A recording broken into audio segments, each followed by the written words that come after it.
but it's not like Shirley Temple vibes.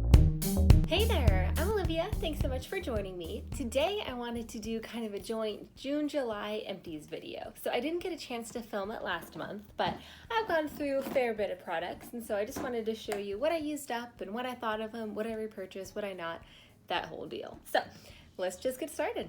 Okay, so I feel like between these 2 months, there's a pretty good mix of like makeup, body care, hair care, that kind of thing. So the two things I have on top here, I went through 2 packs of makeup remover wipes. So one of them is like the Kroger brand, and then I had a little like travel size of the Neutrogena ones. I still feel kind of torn about this particular brand because they used to be my all-time favorite. They always worked, never had an issue getting any makeup off, even like mascara and whatever other eye makeup. Now I feel like they're kind of like so-so. They're not like terrible, but I feel like say the Kroger ones, or like I've tried the Target brand ones before, I feel like those work just as well. So I think between the two I would probably choose the cheaper brand, but it is convenient to have like a smaller travel pack. So I went through 2 different kinds of hairspray this month. So I have the Suave like spray kind, and then I had an aerosol too. So this one is the Herbal Essence one. This one smells amazing. It's the like volumizing one. It has a really nice like kind of like citrusy scent, but it's not like a punch in the face of orange or something. Like it's a really nice, just kind of light fruity scent. So I absolutely love this. I don't know if I'll repurchase it, only because I don't know. I mean, I kind of like having just like the spray kind as opposed to an aerosol. I feel like I have a little bit better control with this because it's a finer mist, whereas I feel like with this one and like the Bedhead Masterpiece one that I'm using right now, which is also an aerosol, I feel like it's such a forceful spray that it doesn't give me kind of an all-over mist. It's kind of like immediate helmet head. So I love how this smells, and it does have really good hold, but I don't know. I'm kind of undecided. I might go back to it. I might not. We'll see.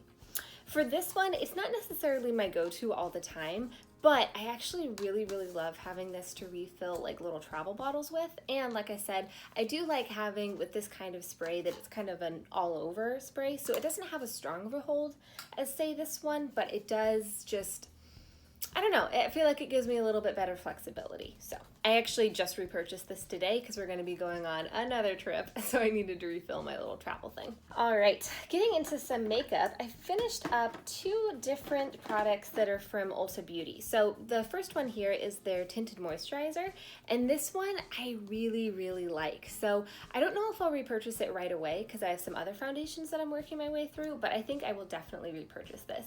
I think tinted moisturizer is really kind of understating it. This one says medium coverage, and I definitely agree with that, and I think you can build it up pretty well too. So I really like this. I had it in the shade Light Cool, and it actually, despite being called Light Cool, I felt like it was a little bit more yellow toned than I would have expected, so I did end up mixing this one with a different foundation that was a little bit more neutral to get a little bit better color match. But I really like this product. It has a nice dewy finish. I don't feel like it's overly heavy on the skin. It has SPF in it. It blends really well. My favorite way to blend it out is with a sponge, but you could definitely use a brush or even your fingers if you wanted to. So I really like this product, and I'm definitely going to repurchase it at some point. I also used up a little like sample size of their face sculpting color stick. This one was the contour one. I think there's a tiny bit left in here, but at this point there's so little product left that it just keeps falling out, and I've had this for a long time, so it's just time to let it go. But I actually really liked the color on this one. I saw in some reviews that some people felt like it was too orange for them.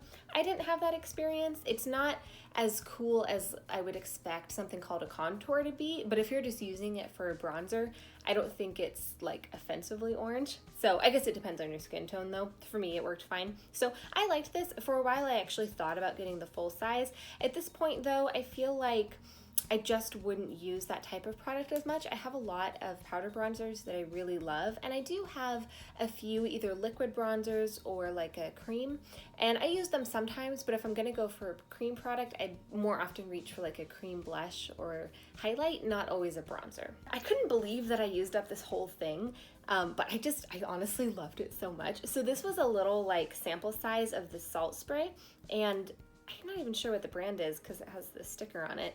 I had gotten Oh, Matrix. So I had gotten this on clearance at Ulta for 97 cents. I just wanted to give it a try because I had never tried a salt spray before, but I absolutely loved this product. So since I have my hair cut quite a bit shorter than it used to be, kind of my go-to hairstyle is that I'll curl it, let it sit until it's totally cool, and then I'll either run my hands through it or brush it or whatever just to make sure that the curls are kind of more of like a loose wave. And then I'll use something like the salt spray to kind of scrunch it up so that it has a little bit of hold, but it's not like Shirley Temple vibes by any means. So I really enjoyed this. I used this one up, and then I had another little sample one that's from Bumble and Bumble that I'm using right now. I don't like that one nearly as much. It doesn't have as good of a hold. I don't think it smells as good. So I'm not really sure if I'll repurchase this because it looks like the original price for this tiny thing was $10. So I don't know how much like the full size thing would be, and I used up this whole thing in a month, but I do really, really like it. So I don't know. I might repurchase it. I would like to repurchase it. It just kind of depends on the price. You would have seen in my last Project Pan update that I went through my Milani Prep Set and Glow powder, so I'm very excited about that. I think it's the first time that I've used up a face powder in a while, so it's totally gone. I really like this product. For a while I thought it might be out of stock or discontinued because when I was looking on the website to try to find the link, I could only find the Prep Set and Go, but I looked again and they have this, so maybe it was just out of stock at the time, but I really, really enjoy this product.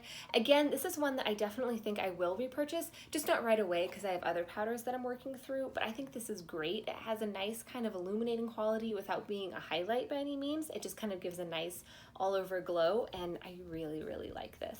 So when I was growing up, my mom would always use I think it's Neutrogena sesame body oil, and it just smells amazing. She'd always use it like when she got out of the shower or whatever, and so whenever I smell it, it just makes me like think of when I was growing up, and I just love it. And when I got older, I started using it myself. So I actually got the Kroger version of it. To me, it smells basically the same.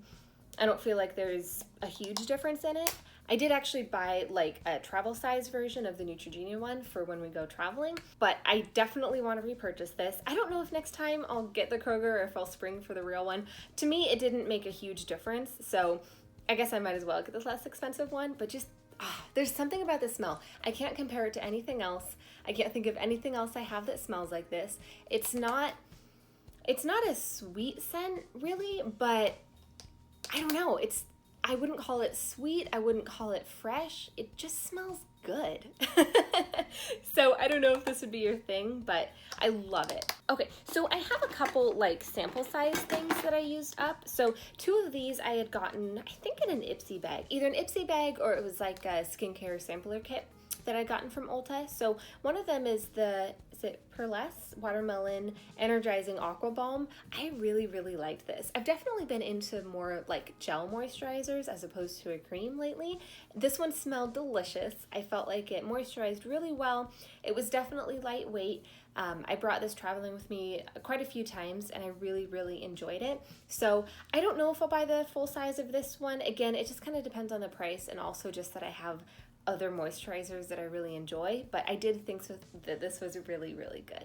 The other one that I used up is the Dr. Brandt Hydrobiotic Recovery Sleeping Mask. And so this one, it has kind of a, like, is it lavender? Kind of a spa smell, like a lavender, maybe a little bit of peppermint. Like, it reminds me of the kind of smell that you'd have at a spa. So lavender honestly is not my go-to scent. I don't love it, but like, it's fine. So I did enjoy using this. I don't know if I repurchase it just for that reason that it's an okay scent, but I don't usually go out of my way to get things that have it just because, I don't know, it's fine. But my skin did feel pretty good after using this. So I don't know, I'm kind of on the fence. I feel like if I saw this product at like TJ Maxx or something, I might pick it up again, but I don't know that I would go out of my way to find it. Okay, so this next one was part of my project pan as well. This one was the Mario Badescu facial spray. This was the rosewater one. I really enjoy this product. In terms of the scent, I definitely like the cucumber one best, and so I will repurchase this, just probably not the rose one. I'll get the cucumber one instead, just because rose isn't like my go-to scent. It's fine, I just like the cucumber better. But this is only like $5, I think, and it's definitely very refreshing. I'd like to use it to set down my makeup. Of course, it doesn't make my makeup last any longer, but it definitely takes away any kind of like powderiness. creaminess, so I enjoy it for that. Continuing with minis here, I used up one of these Batiste dry shampoos. This one was the blush scent, and I really like these for traveling. I don't wash my hair every day, so it's kind of nice to have just a little dry shampoo with me. I feel like this one works pretty well. It soaks up the oil. It has a good scent to it. I feel like it gives me volume. Honestly, because my hair is fairly thin, a lot of times I'll use dry shampoo. Not even so much because I feel like my hair is oily, but just to give it like some grip and some volume. And I feel like this one works pretty well for that. So I also finished up the little mini that I have of the Urban Decay De-Slick setting spray. And I thought that this one worked pretty well. I don't know if I would repurchase it necessarily, only because I actually really like the CoverGirl, what is it called? CoverGirl Look Lock or something like that. It's a setting spray that's meant to extend the wear of your makeup, and I got that one at TJ Maxx for like $2.99, and I love it. I feel like it works really well. So it's not like this is a bad product by any means, but this little thing was, I think, $15. So I might repurchase it if it was part of like a holiday set, or if they had it on sale or something, but I don't feel like it's leaps and bounds better than other like long wearing setting sprays that I've tried. So it was good, but not like amazing. I also finally had to toss my beloved Stila Huge Extreme Lash Mascara. I absolutely loved this thing. I've been using it for way longer than 3 months because I just couldn't bear to let it go before I had fully used it up. But I really liked this. At first, I was not wanting to let myself fall in love with a high-end mascara just because there's so many at the drugstore that work well, but this was really good. I feel like it had really good volume, it had really good length, it was extremely black. I didn't feel like I had issues with it flaking or smudging until maybe like the last week or two of using this. It kind of started to, and I think it was just because it was drying up, but I loved this. I had gotten this, I think it was last year around it was either Black Friday or part of their like holiday sales. I'd gotten this in a bundle with their Stale Day liner, so it was a good deal. So if they had something like that again, I might go for it, but I wouldn't buy this full price, even though I love it. So one last makeup product here. So this one is the Smashbox Studio Skin 24-Hour Waterproof Concealer. And I had gotten this in an Ipsy bag a while ago. I was really excited to get, like, I think this is a full-size concealer in here. It was a little bit dark for me. I got it in the shade light medium, and I probably could have done with just light, but I think it worked pretty well.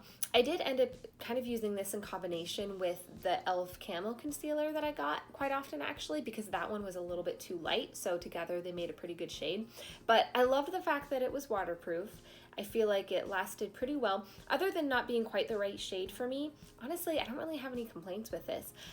Again, I don't know that I would go out and purchase this just because I have other concealers that I really like that are, I'm sure, much less expensive, but I thought that this was a good product. I liked it. So I used up this Secret Active like spray deodorant. I didn't really like this. I don't think the scent was very good. I kind of expected from the word invisible spray that it would be an invisible spray and not leave any kind of residue, but I definitely felt like there was residue that was left and that would get on my shirt, and I just didn't like it. I thought it was kind of irritating to use. I much prefer like a gel kind, because then it doesn't have, you know, any kind of like white residue, whatever. I didn't like this. I'm not going to repurchase it. And then the very last thing that we have here is this tiny little baby sample from Clinique. This was their Moisture Surge, the 72-hour hydrator, whatever. So this is another like gel moisturizer, and I really liked this. I don't know if I'm going to repurchase it right away necessarily because it is an expensive moisturizer, but I really liked this. It made my skin feel so good.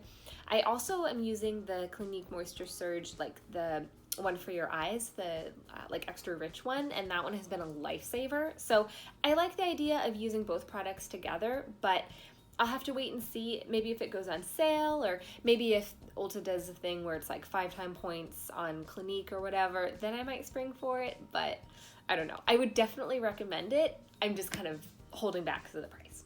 So that is everything that I used up in the month of June and July. So I hope you found this helpful and interesting. I definitely love talking about the things that I've used up and whether I would repurchase them or not. Kind of helps me to talk through it and figure out if I'd want to buy it again. So anyway, thank you so much for watching, and I hope I see you again soon. Bye!